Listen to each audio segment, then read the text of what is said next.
Hello, friends, and welcome to another episode of Rosten's Reviews. My name is Mr. Rosten, 7'4", U.S. history teacher here at BMS, and I am very, very excited for our second episode of the 24-25 school year. Ladies and gentlemen, it has been a week, let me tell you. We have done a bunch of historical learning, and I am very excited to review with you this week what we did, so let's jump right into it, shall we? So, you'll notice that we have set up all of your Google Classrooms for the year. You'll notice we are in Unit 0, and our overreaching question is, what is history? So the first thing we did is we learned what the word rebellion and revolution mean. So we started off by watching a video on the different rebellions and revolutions throughout the world, and you took down a couple of I notices, which if you remember, when we do I notice, I wonders, for I notice, you're writing down your observations, and then for your I wonders, there are questions that you have. You then did a nice little gallery walk. You walked around, you matched up the gallery walk artifact with the number on your graphic organizer here. You filled out one thing you noticed, so one observation, one wonder, one question you had, and then you made an inference on how this artifact showed rebellion or revolution. Our next class, we jumped right into the 5 W's of sourcing. And why do we use the 5 W's of sourcing? Well, we use it to help identify credible sources and if there's any bias in those sources.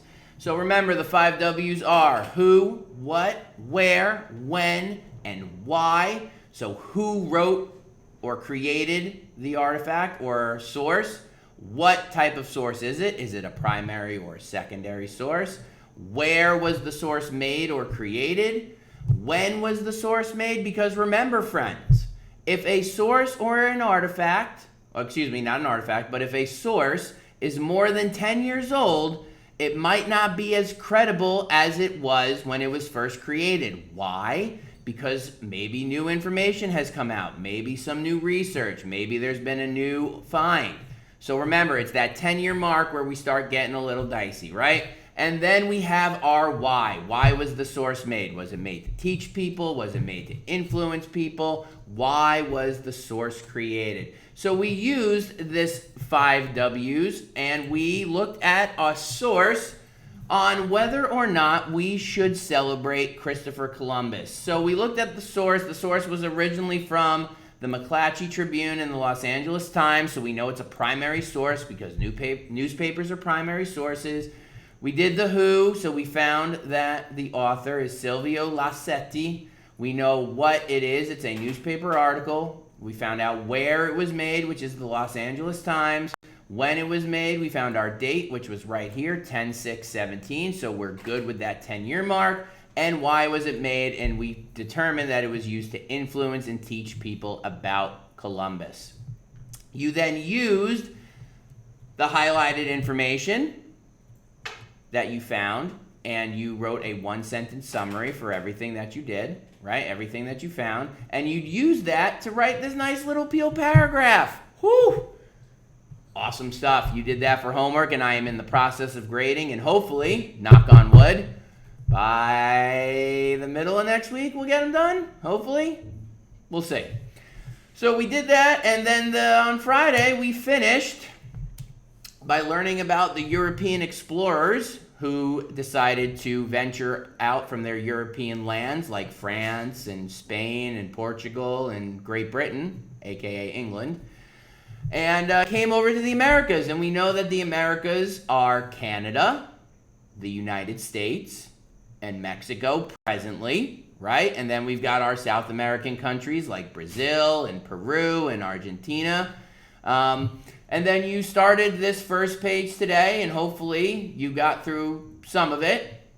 If not, it's okay. We'll finish it up on Monday, because on Monday what we're going to do is a fun activity. You are going to choose one of the explorers here. You're going to fill out your 5 W's for that explorer, and then we're going to do what's called a jigsaw, where you're going to move to a different group, and you are going to teach your new group about your explorer. And that's what we did in social studies. Oh, and I almost forgot. Let me change the camera angle real quick so that way I can just look at you, so that way you're focusing on me. Some of y'all did not study for your 50 States Challenge quiz. It's not good. Now, I haven't checked in with the other 2 middle schools, but we got some work to do, friends. We had some close calls, which was great. Respect it, appreciate it. Got to go a little bit harder. So next week, I'm expecting more studying. More. Congratulations, well, as of the making of this video, the 7 of you who've gotten 100 on it. Good job to you. But we need to start hitting that 50 States Challenge, friends. A little bit harder. All right? So, what can we expect on the agenda next week? Next week, we're going to start with some unit vocabulary for Unit 1, which is going to be awesome. We're going to learn about the New England colonies of the 13 colonies in America. And I think we'll do a little bit of writing and maybe a little bit of research. Who knows? We'll see. All right, friends, so that's it for this episode of Rosten Reviews. I hope you have a great weekend. Recharge those batteries. Come in on Monday because you know Rosten is bringing the energy in U.S. history. Be kind to one another. Peace be with you and with you. Rosten out.